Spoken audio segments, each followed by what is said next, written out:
ताज्या आणि सुपरफास्ट बातम्या पाहण्यासाठी स्वराज्य न्यूज मराठीला सबस्क्राईब करा आणि बेल बटन प्रेस करा। केंद्रीय निवडणूक आयोगाने लोकसभा निवडणुकीची घोषणा केली। त्याआधी राज्य सरकारने मंत्रिमंडळाची बैठक घेत मोठे निर्णय घेतले आहेत। झालेल्या बैठकीत राज्य सरकारने 17 मोठे निर्णय घेतले आहेत। त्यापैकी एक म्हणजे ऑटो रिक्षा चालकांसाठी कल्याणकारी मंडळाला 50 कोटी अनुदान देण्याचा निर्णय घेतला आहे। या निर्णयाचा वाहतूक संघटना संयुक्त महासंघाचे प्रदेशाध्यक्ष रियाज सय्यद यांनी स्वागत केले आहे।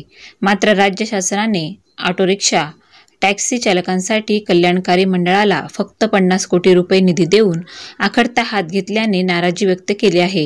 राज्य शासनाने 50 कोटी निधीची घोषणा करून एक प्रकारे रिक्षा चालकांना थोडा का होईना दिलासा मिळाला आहे। म्हणून हा वाहतूक संघटना संयुक्त महासंघाचा विजय असल्याची चर्चा रिक्षा चालकांमध्ये होत आहे। म्हणून सोलापुरातील ऑटो रिक्षा चालकांनी वाहतूक संघटना संयुक्त महासंघाचे प्रदेशाध्यक्ष रियाज सय्यद यांचा सत्कार करून आनंद साजरा केला। सत्काराला उत्तर देताना रियाज सय्यद यांनी राज्य शासनाचे आभार व्यक्त करतानाच ऑटो रिक्षा चालक कल्याणकारी मंडळाला 300 कोटी रुपयांचा निधी मिळावा यावर आपण ठाम असल्याचे सांगितले। आज महाराष्ट्र सरकार माननीय मुख्यमंत्री एकनाथ शिंदे साहेब यांच्याकडून रिक्षा चालक कल्याणकारी मंडळ याची घोषणा करण्यात आलेली आहे आणि 50 कोटी या घोषणेमध्ये तरतूद करण्यात आलेली आहे। याबद्दल आम्ही सर्व रिक्षा चालकांतर्फे सरकारचे आणि माननीय मुख्यमंत्री एकनाथ शिंदे साहेबांचे खूप खूप आभारी आहे।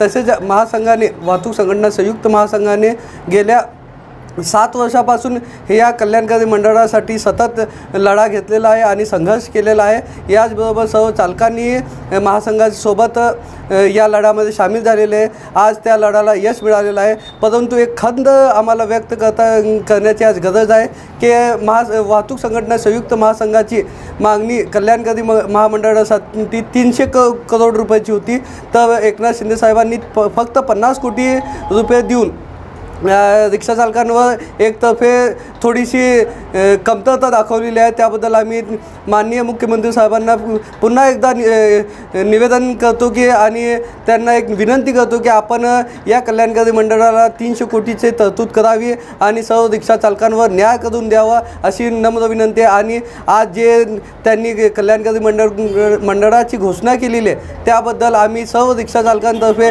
त्यांच्या आणि वाहतूक संघटना संयुक्त महासंघातर्फे त्यांचे खूप खूप आभार आहे। जय हिंद, जय महाराष्ट्र, जय महासंघ।